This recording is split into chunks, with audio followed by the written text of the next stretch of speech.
Okay, so very good morning, guys. We are going to continue from where we stopped yesterday. So yesterday we stopped at essay question number 2. So today we are going to complete 4 more essay questions, which is number 3, 4, 5, and 6. So after this, hopefully you can understand better on how to answer for group 14. Okay. Okay. So in the next station, let's have a look at the questions of this group 14. Number 3, group 14 tetrachloride exhibit different physical and chemical properties when descending group 14. A, describe and explain how the boiling point of the tetrachloride of group 14 element vary down the group. Okay, so in here, you have to know that the structure of all group 14 tetrachloride are the same. So they all are simple covalent molecule hold by weak van der Waals forces. So this is how the structure looks like.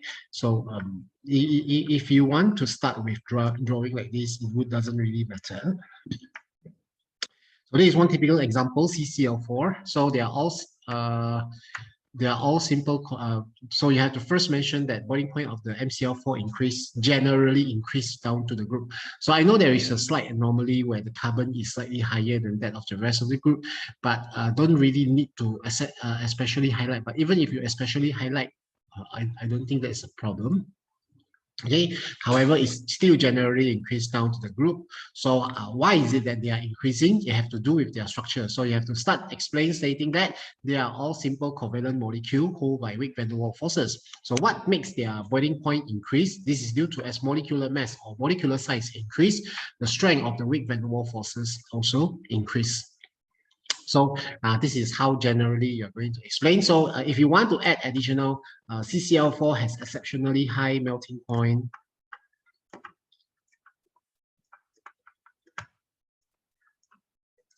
High boiling point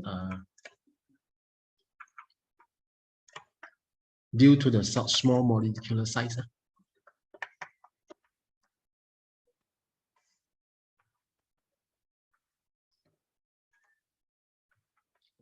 So up to you, but as long as you are able to describe this for, it's far more than enough to cover what you need to explain for group 14 tetrachloride. Okay, so that is for number 3A. So okay, no problem. Then let's go to 3B. Carbon tetrachloride and lead tetrachlorides exhibit different physical and chemical properties. Explain the observation when both tetrachloride are mixed with water under room temperature. So in here, you are going to expect that CCl4 does not dissolve in water, or you say form 2 layers with water. Okay, so this is a very specific observations. You must mention that CCl4 form 2 layers with water or does not dissolve in water. Okay, because it is a non-polar molecule, like dissolved light. Okay, why? Because CCl4 does not undergo hydrolysis as it does not have empty d orbital. Okay, whereas and hence it does not allow the water to coordinate via the dative bond. Okay, while PbCl4 undergo hydrolysis with water, and don't forget explain the observation. So you must have observations. Okay, so you will see white film is formed from the reactions.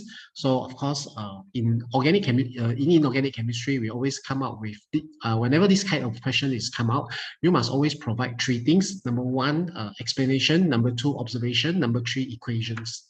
Okay, so the equation is PbCl4 plus 2H2O give PbO2 plus 4HCl. Then we have number 2. What happens to both of them when they were heated mildly to 50 degrees Celsius? So CCl4 is thermally stable or do not decompose on heating. Okay, why? Because CCl4 is more stable as a +4 oxidation state.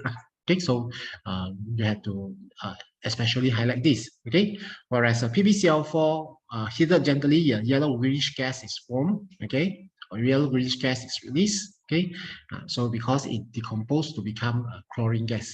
Okay, so why is it that lead decompose easily in the chlorine gas? Because Pb is more stable in the +2 oxidation state. If you want to add due to inert pair effect, also can.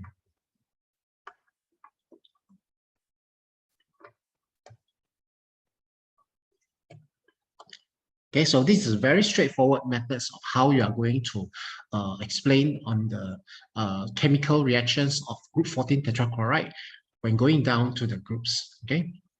Okay, so with that, that is how you answer for essay question number 3 in here. With that hesitation, let's move on to question number 4. So explain the following statement about the elements of group 14 of the periodic table. Number 1, carbon form 2 types of gaseous oxide with different acid-base characteristic. Okay, so you must first mention carbon exists as CO and CO2. So they already mentioned that you must have 2 types of oxide. So you must mention carbon monoxide and carbon dioxide with the +2 and +4 oxidation state, and so on. So these are actually quite basic things that as a student, when you write essay, you must always come up with this. Okay, I have already highlighted quite a lot of time already. Whenever you're trying to explain acid-base properties of a group 14 oxide, or you're trying to explain the stability of the group 2 and group 14 tetrachloride, group 2 and group 14 oxides, you must always mention that all group 14 oxide can exhibit 2 types of oxide, which is MO and MO2 with the +2 and +4 oxidation states. Okay, so this is always must highlight things. Okay, then you're going to explain CO is neutral, okay, and it does not hydrolyze in water. So therefore, it does not show any acid-base properties. Whereas carbon dioxide is acidic, okay, so as it's slightly soluble in water to form a weak acid of carbonic acid, okay. So of course, later you have to provide the equations, okay, or CO2 dissolve in alkaline solution, okay.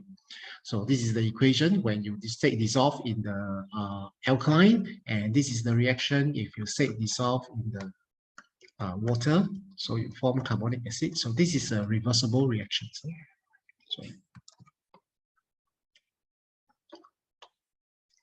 Okay, so this is for the both reactions when they involve carbon, okay, in here. So if you're able to describe all this, then you might also want to add on to for a few more notes saying that, okay, CO2 is more stable than CO, just in case, okay, as carbon is more stable.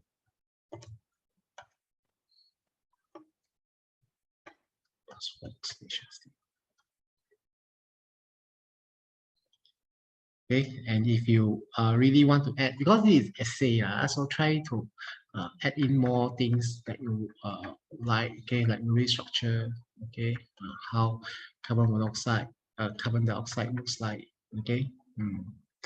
So this is how things are going to be like in here. Okay, so with that, that is how you answer for 4A's, okay. Okay, so I'm going to clear this drawing. Then we are going to continue with B. So carbon can form single bond, double bond, and triple bond itself, but silicon can only form single bond in between Si. So this one is you have to explain from the angle of catenation. So catenation is the ability to form bond between the similar atoms. So atomic radius of carbon is smaller than that of Ci. So both bond length of Cc is shorter than Si. Therefore, the bond strength is stronger than Si. And then also here you must also add that because why you can form double bond, triple bond is because they can form pi bond. So carbon can undergo sp3, sp2 with sp hybridization to form a pi bond, and also sigma bond. Whereas if you want to add, you can always add the Si. Only form sp3 hybridization.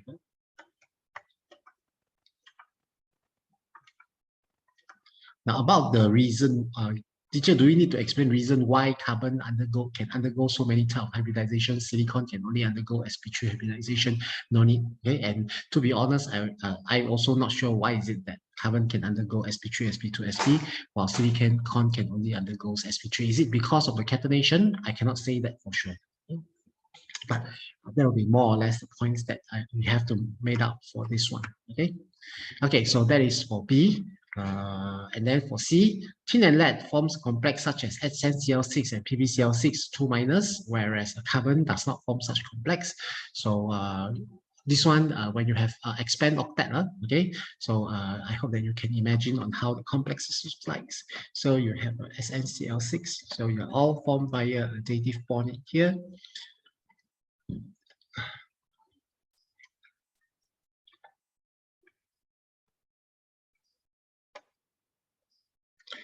Okay, so you can see in here tin is coordinated by 12 electron. Okay, so when carbon cannot, so this is because starting from silicon, germanium, tin, and lead, they have empty d orbital available. It is the same way like how you explain why is it that the CCl4 can undergo CCl4 cannot undergo hydrolysis, for the rest of the group 14 can undergo hydrolysis. Okay, so because carbon does not have empty orbital or cannot expand its octet, while tin and lead has empty d orbital and therefore can expand.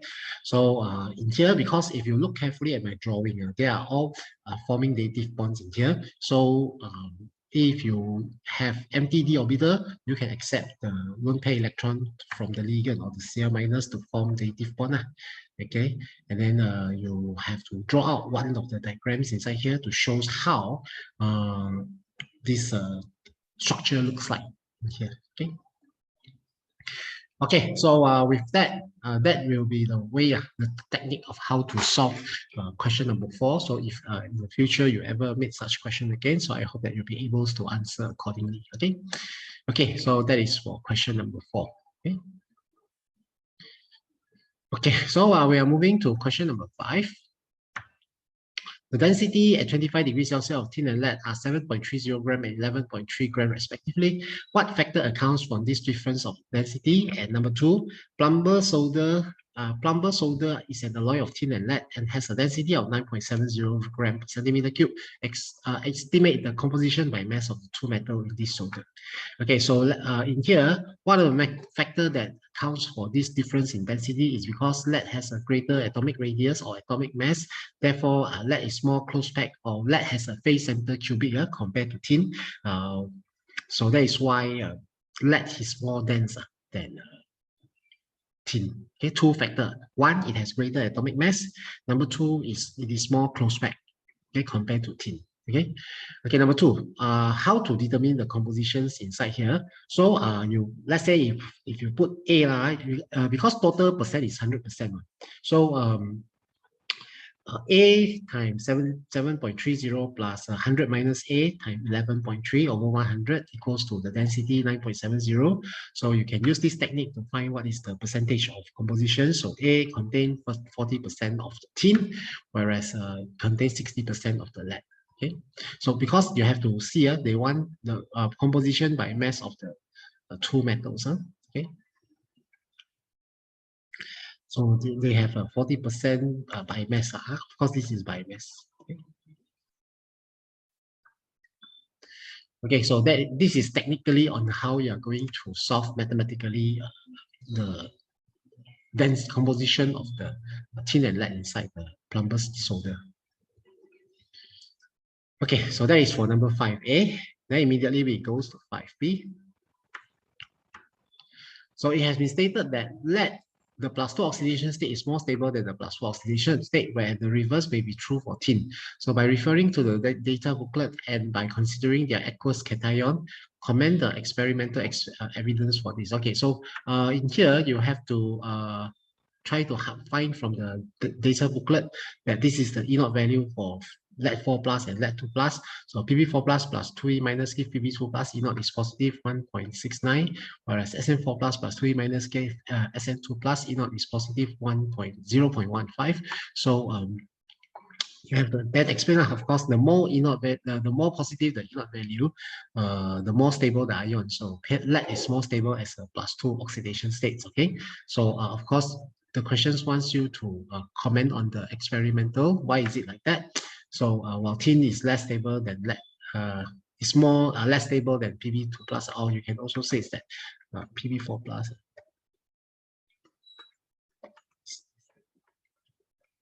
Okay, you can also state that Pb4 plus is less stable than Sn4 plus. So no matter which direction, it will brings you to the same things in here. Okay, okay. So as the EVA value become less positive than Pb4 plus, so this is due to inert pair effect.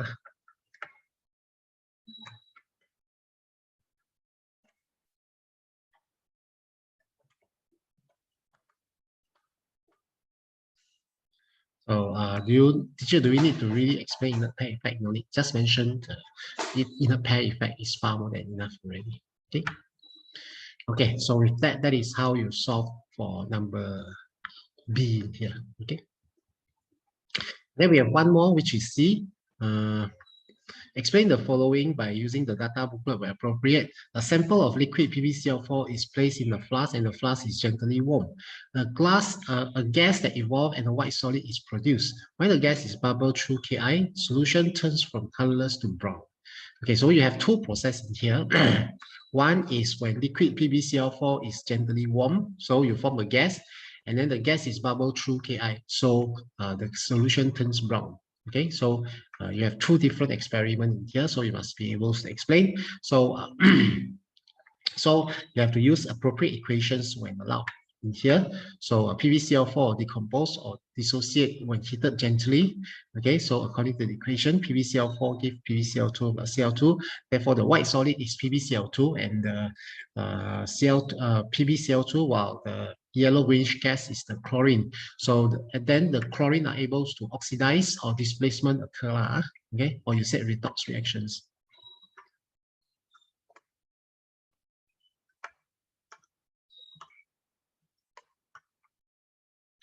Okay. So according to the equation, 2Ki plus Cl2 give 2KCl plus I2. White solid is PbCl2, while brown solution is I2 aqueous. Okay. So you explain what is the colors, what does it give, what does it indicate for all the color that you observe throughout the reactions in here. Okay. So in here, if you want to prove how the potassium iodide can displace in here, you can always use the standard electrode potential to calculate. So E naught is equals to negative 0.54 volt.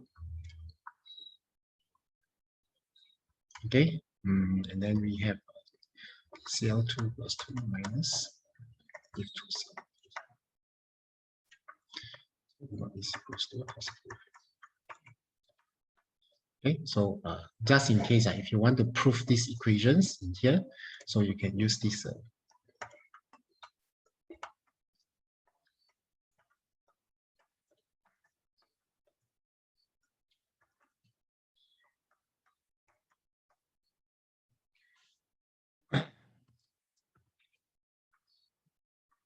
Okay, so since E naught cell is positive, then the reaction is spontaneous.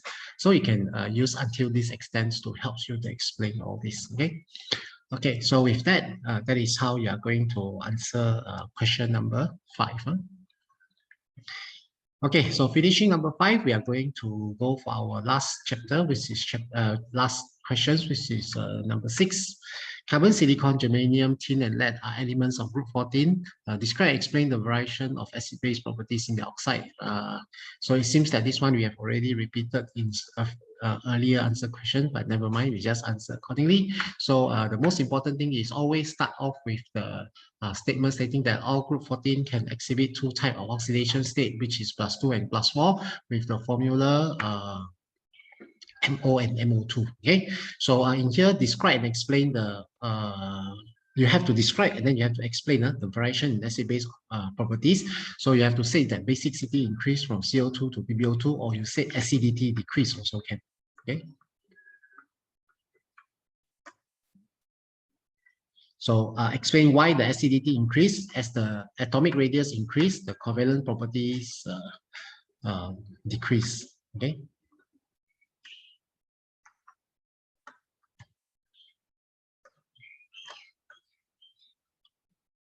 So you might want to add this as your notes.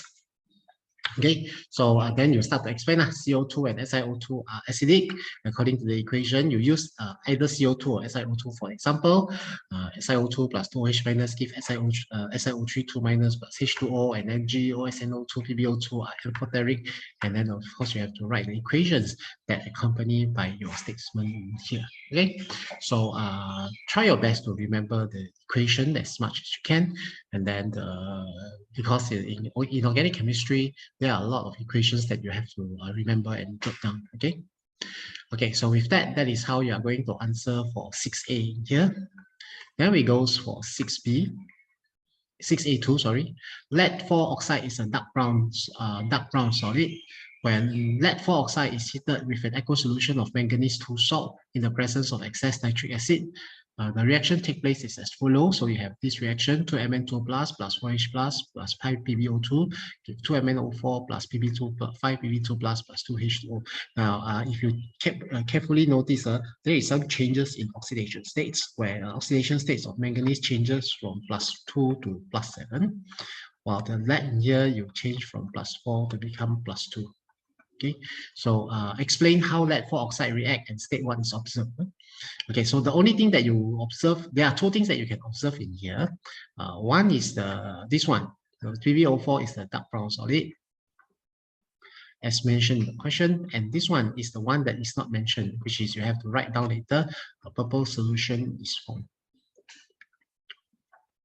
Okay, because MnO4 minus is a purple solution. Okay, so of course, you have to explain this is a redox reaction.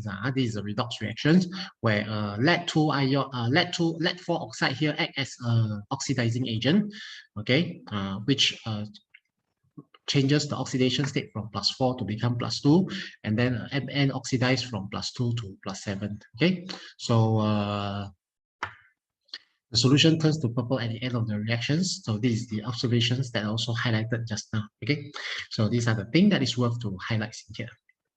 B, the repeating unit of a type of silicate is Si2O5. Draw the structure of this repeating unit, 1 mark, and name the substance which has this structure and state is used. So here you can draw out this structure as long as it is a Si2O5. Actually, in here we might show a little extra already. You might want to highlight that this is like this, one repeating unit. Okay, so we are looking at this one actually. We are looking at Si2O5 2 minus here. Okay, so this is from another molecules already. Okay. Okay, so what is its application? So it is used for talcum as a powder, and then it can be also used as kaolinite or mica used in pottery and clay. Okay. Okay, so with that, that is all for the essay questions that I have for you. So I hope that this chapter is not too difficult for you to study. Throughout the past questions, it carry a certain weightage. So you frequently come out in essay and sometimes in structure. So I hope that you'll be able to answer it accordingly when the right times comes. Okay. Okay. So I guess that is all for our chapter 5. And I'll see you all on our next chapter, which is chapter 6. Okay.